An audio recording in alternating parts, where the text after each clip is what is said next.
예, 안녕하세요. 천세영 교육TV의 천세영 교수입니다.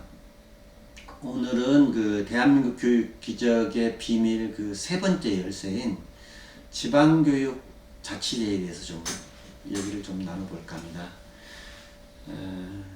얼마 전에 교육감 선거가 있었죠. 예, 교육감 선거가 지방교육 자치제의 가장 상징적인 제도이고 전 세계에서 우리나라만 가지고 있는 아주 독특한 제도이며 대한민국 교육의 발전에 또한 큰 공헌을 했고 또 큰 공헌을 하다 보니까 또 많은 문제도 가지고 있습니다. 어쨌든 오늘 일단은 그 지방교육자치제도가 대한민국 교육을 발전을 하는 과정에서 어떤 모습을 가져왔으며 어떤 역할을 했고 앞으로 또 어떻게 가야 되냐라고 하는 그런 걸 잠깐 생각해 보려고 합니다. 사학위 교육 그 제도의 교육기관의 원천이었다면 국가 혹은 정부가 교육을 제도를 운영한다고 할 때, 그러니까 행정력을 동원해서 제도를 운영한다고 할 때 그 근간은 중앙정부나 수도에서 이루어지는 것이 아니고 저 지방에서 이루어지는 전통이 원래부터 있었다. 그리고 그 지방에서 만들어진 교육제도가 잘 발전되어 있는 나라일수록 아마도 그 나라 전체의 교육제도가 잘 발전되어 있을 것이다. 이렇게 생각을 합니다. 잠깐 우리 그 조선의 향교에 대해서 먼저 한번 좀 생각해 보려고 하는데요. 이제 오른쪽에 향교의 배치도가 이렇게 나와 있습니다. 여러분들이 아마 그 향교에 좀 지방 곳곳에 가면 이제 고을에 가면 향교가 있습니다. 우리나라의 향교가 조선시대 조선 말까지 한 400개 정도가 있었어요. 굉장히 많은 숫자입니다. 지방 향교라는 게. 중국 그 넓은 중국에도 향교라고 하는 이름의 그 기관은 한 400개 비슷해요. 그러니까 어마어마한 거죠. 중고등학교 그 국사를 배울 때 향교는 지방의 학교여서 초중고등학교에 해당되고 서울에는 대학에 해당되는 성균관이 있다 이렇게 배운 것 같은데요. 그렇지는 않습니다. 그렇지는 않고 요즘 용어로 치면 향교는 그 지방에 있는 대학이고 성균관은 서울에 있는 대학일 따름입니다. 그냥 학교 이름이 다를 거죠. 그러니까 전주 향교니 뭐 공주 향교, 뭐 강릉 향교 이렇게 되어 있죠. 그 향교 내지는 성균관이 똑같은 모습인데 이 모습에 크게 두 개, 명륜당이라고 하는 기관과 대성전이라고 하는 기관이 이렇게 되어 있는데 이 대성전이라고 하는 것이 뭘 하는 곳이냐면 공자님을 비롯한 그 명현들에게 한 달에 2번 제사를 지내는 곳입니다. 뭐 제사라는 게 뭐 조상님께 제사를 지낸다 뭐 그런 뜻이라기보다는 그 명철들 그러니까 선현들의 지혜를 숭앙하는 일종의 예를 올리는 거죠. 솔직히 교회나 절에서 그 예배를 드리는 것과 큰 차이는 없습니다. 엄밀하게 의미에서는요. 그리고 이제 명륜당과 여러 가지 동제, 서재 이런 것들이 이제 공부를 하는 곳인데 이 향교는 이제 지방의 이제 공립학교인데 이 향교의 이 관리, 향교에서 이제 그 지방의 유생들이 공부를 잘 할 수 있도록 돕고 격려하는 일이 지방 그 관서에 지방 고을 원의 원님들의 가장 중요한 그 책임에 해당됩니다. 그래서 조선 실록 내내 이 향교의 발전을 위해서 지방 그 원님들께서 얼마나 열심으로 하느냐 뭐 이런 이야기들이 종종 아주 많이 나옵니다. 그러니까 지방 그 자치단체 장의 중요한 업무 중에 하나가 교육이 그 경제나 행정 못지않게 중요한 것이었다는 것이 조선의 아주 큰 국가 운영 체제였고 이건 아마 뭐 다른 나라 어떤 나라에서도 미리 잘 발전되어 있었던 것 같습니다. 그 근대 혹은 현대에 들어와서 지방교육 제도가 제일 발전되어 있는 나라를 꼽으라면 당연히 아마 미국일 것 같습니다. 여기 왼쪽 그림에 그 담스쿨이라고 이렇게 이게 어떤 모습이냐면요. 그 미국의 이제 개척자들이 이제 신대륙을 찾아서 17세기인가 1600년대죠.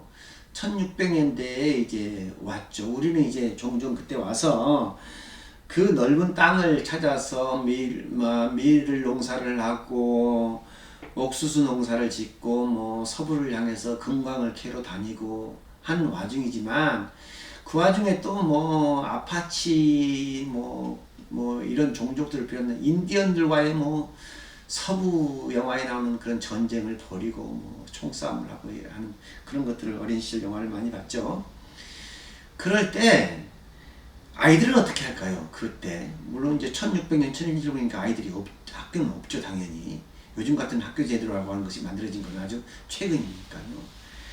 그 당시에 조금 이제 교양이 있는 부인들께서 이분들이 다 아니죠.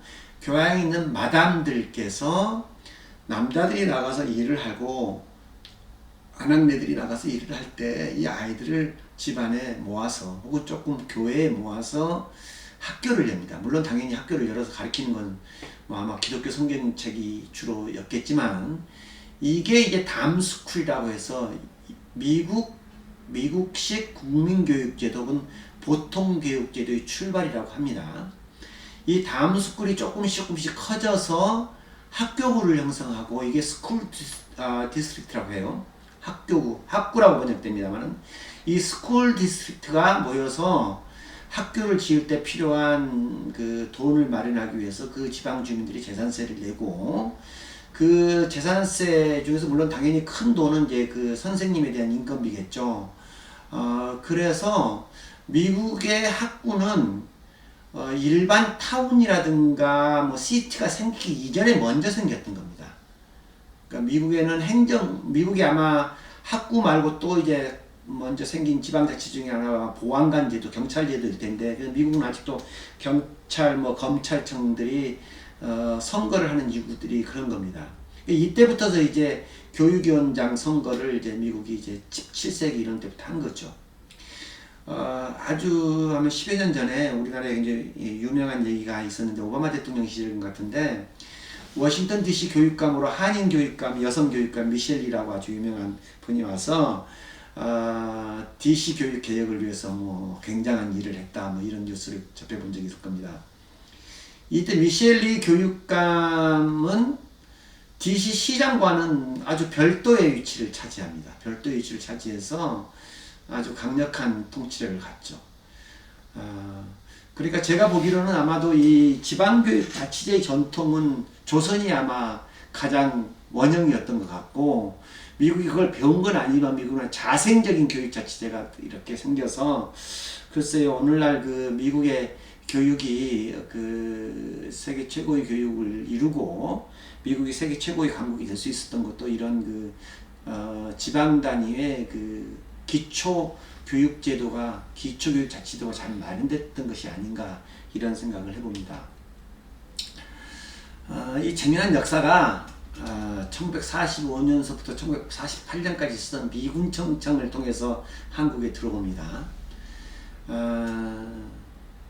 제가 기억하기로 미군청 청장이 딘 소장이라고 알고 있고 아마 6.25 때 첫 번째로 포로가 됐던 분으로 아는데 이분이 3년 동안 있으면서 이제 대한민국의 이제 정부 체제를 국가 체제를 이제 준비하는 과정에 당연히 교육도 있었고 그 교육을 위해서 이제 조선인들이 주로 당시까지는 한국교육위원회라고 이름을 쓰지 않고 조선교육위원회라고 이름을 썼었는데 그 이제 뭐 백낙준 씨라든지 또 오천석 이런 이제 아주 위대한 선각자들이 대한민국의 초기 교육 설계를 위해서 여러 가지 이제 설계를 합니다. 대표적인 것이 633세제라고 하는 기본적 교육제도 골간을 만들고 또는 지금 서울대학교 전형인 국립종합서울대학교 국대한 국립대학교를 설치를 하고 이런 제도적인 선물들을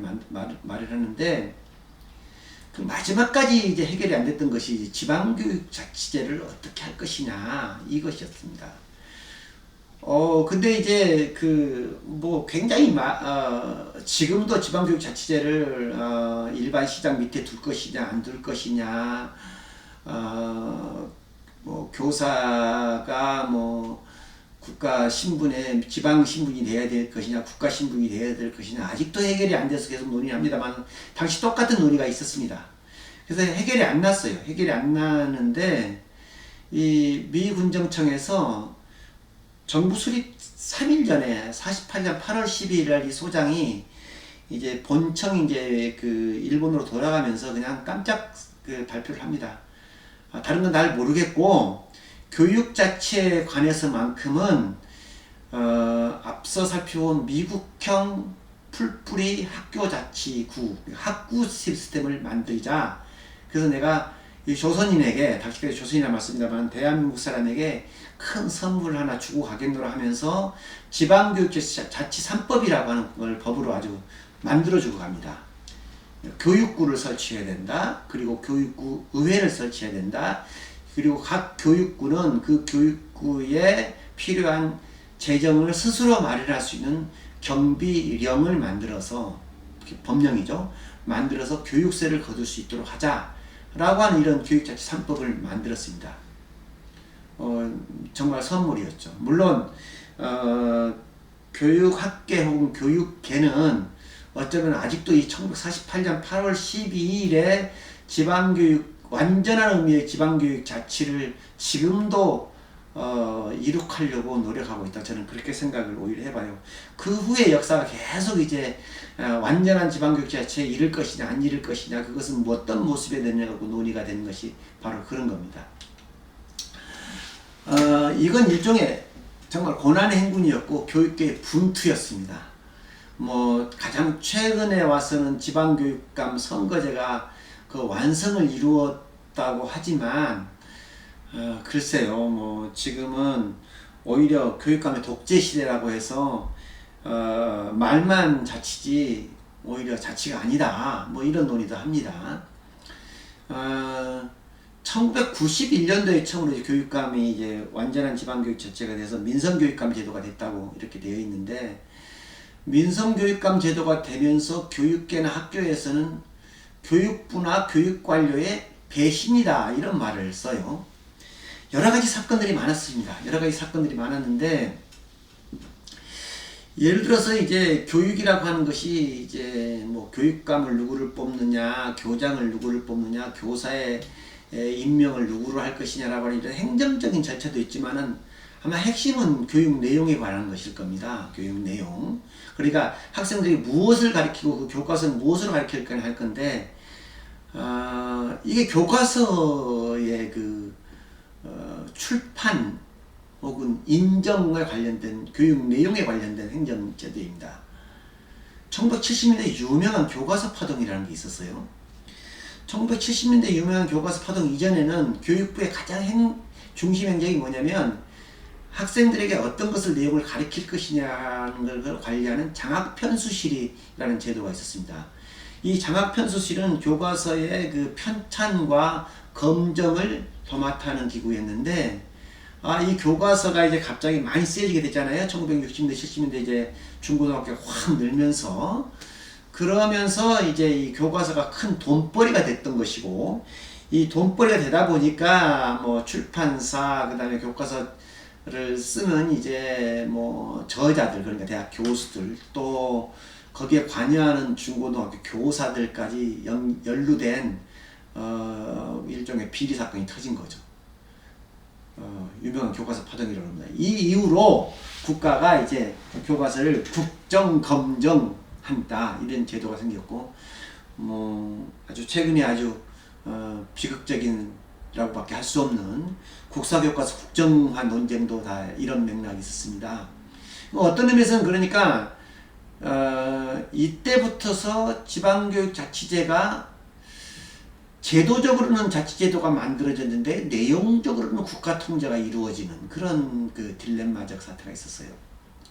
일찍이 이제 1975년도에 이 사태를 미리 예견하였듯이 오천석 이제 이대 교육부 장관께서 당시 사태를 보면서 뭐라고 이렇게 질타를 하냐면, 이제 오른쪽에 제가 작은 글씨로 좀 써놨습니다만은, 교육자치제를 한다고 관료들에게 권한을 줬더니 돈을 가지고 교실 신축하는 데만 화려하게 돈을 쓰고, 교육청 사업하는 데만 쓰고, 정작 학생들의 교육 내용을 별로 쓰지 않으니 우리 스스로 이런 잘못을 저지르고 있다 보니까 일반 자치제에서 그 교육자치제에서 뭐하냐, 이런 이제 부끄러운 상황이 생긴다. 그러면서 이렇게 교육자치제를 하는 것은 참으로 부끄러운 일이다. 좀 잘하자. 뭐 이런 이제 우려 섞인 말씀을 75년도에 이미 한 겁니다.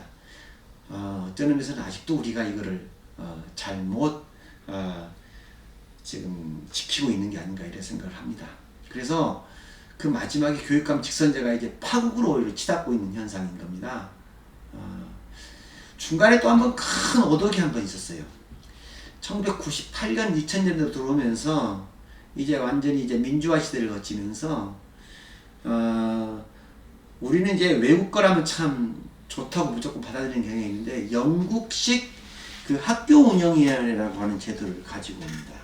이거는 이제 사실은 이제 대처 수상이 유명한 1980년대 영국의 교육개혁을 할 때 만든 그 완전한 학교 자치 운영 제도인데, 이거를 한국에 이제 수입을 하는 거죠. 수입을 했는데 완전히 거꾸로 수입을 했어요. 그 얘기를 좀 하면서 우리나라 교육자치제가 어디로 가야 되는지 한번 생각을 좀 해보려고 합니다. 영국 교육자치제도는 사실은 이제 대처 수상 이전에는 이 옵스테더가 아닌 황실에서, 그러니까 엘리자베스 여왕이 교육 내용을 통제를 하고, 총리는 이제 그 정부는 혹은 지방의 시장은 학교에게 돈을 주는 이제 이런 곳들이었는데, 교사를 보내주고 했는데, 영국이 80년대 들어오면 이제 교육의 경쟁력이 너무 떨어진다, 이제 이런 얘기들이 나오기 시작했던 거예요. 그래서 영국에서 대처 수상이 들어와서 강력하게 통제를 하면서 첫 번째 일이 뭐였냐면, 광역교육청, 그리고 우리식으로 말하면 교육감을 없애버립니다. 어느 날 갑자기 없애버리고 모든 권한을 지방교육청에 민영을 이제 넘깁니다. 지금 우리에게 한 180여 개가 있는 지방교육지원청이라고 있는 이름의 그런 지방교육청인데, 이 지방교육청으로 넘기고 모든 권한을 또한 학교운영위원회로 넘겨서 학교운영위원회가 교장을 뽑고, 그 교장은 어떻게 평가를 받냐면, 옵스테드라고 하는, 옵스테드가 이제 그 전까지는 황실에서 장학을 하는 황실 장학청이라고 하는 HMSO라는 기관을 교육표준청이라고 이렇게 이름을 붙였습니다. 이때 말하는 표준이라고 하는 것은 무슨 말이냐면, 국가가 표준으로 정하는 기초학력 표준을 모든 학교가 달성해야 된다. 그리고 그것을 위해서 5년에 한 번씩 시험을 본다.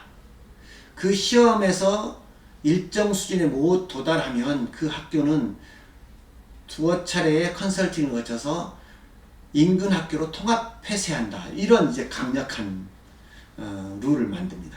이때 만들어진 조직이 옵스테드고, 영국은 이제 그 후로 이제 모든 교육제도가 옵스테드 하에 지방 그 학교 책무성 평가제도로 바뀝니다. 이 학교 평가제도라고 하는 것이 이제 대한민국에 1998년 이후로 도입되긴 했는데 절름 발이로 도입됐습니다. 그러니까 사실 우리는 이제 학교 평가의 그 궁극적인 목적이었던 학생에 대한 성취도 평가는 학교에서 잘 하고 있었어요. 하고 있었는데 오히려 이건 약화시키고 중앙정부나 교육청의 통제 권한을 오히려 높여버리는, 학교가 오히려 더 그러니까 통제를 받는 이제 그런 모습으로 바뀐 거죠. 그러다가 또 이제 그 끝에 머리 어디에 교장을 또 그 영국식으로 공모한다고 이렇게 했어요. 교장 공모제라는 제도로 지금 되어 있는데, 최근에 이제 진보교육감 시대가 되면서 이 교장 공모제가 어떻게 운영되고 있냐면, 전통적으로 수십 년간 내려온 그 승진제도를 이제 승진제도의 그 잘못된 모습들을 혁신한다는 이름으로 학교 운영에 내가 이제 뽑는다. 그렇지만 이게 약간 그 내편 교장, 내편 사람 교장 만들기라고 하는 비판을 또 받게 됐습니다.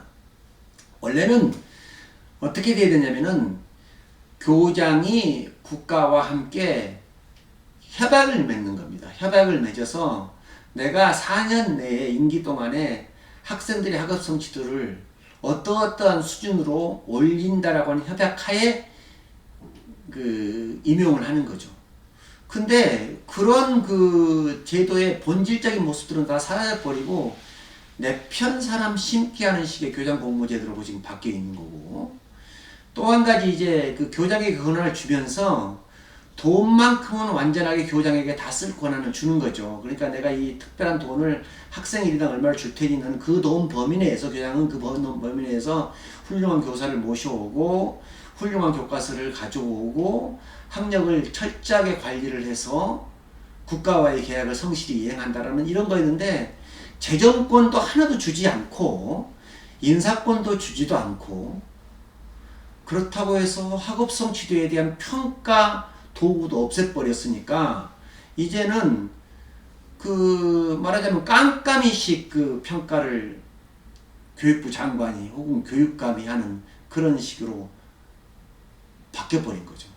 종종 우리는 이렇게 묻습니다. 이럴 때 아니 그러니까 어떤 기준으로 학생들의 기초학력을 평가한다는 말입니까? 학생의 교육적 성취도를 평가한다는 말입니까? 이렇게 얘기하지만, 물론 궁극적인 해답은 없지만 우리가 최소한의 기준들은 가지고 있어야 된다. 이렇게 우리가 지난 70년 동안 가져왔던 학기말 고사, 중간고사 또는 뭐 전국 단위의 학업 성취도 검사, 수능 검사를 통해서 선생님이 학생들의 학업 관리를 실시해왔고, 외국이 이제 유럽들이 이제 동양 아시아나 이제 한국이나 일본의 이런 제도들을 본받아서 만들었다고 보는 OECD에서 진행시키는 피사 테스트, 여기 지금 피사 테스트라고 하는 국제적인 학업 성취도 조사 같은 것들이 일종의 최소한의 표준 같은 건데, 우리는 종종 이 피사 테스트에서 뭐 항상 1등, 2등을 다투었다고 매우 기분 좋게 우쭐해 왔었죠.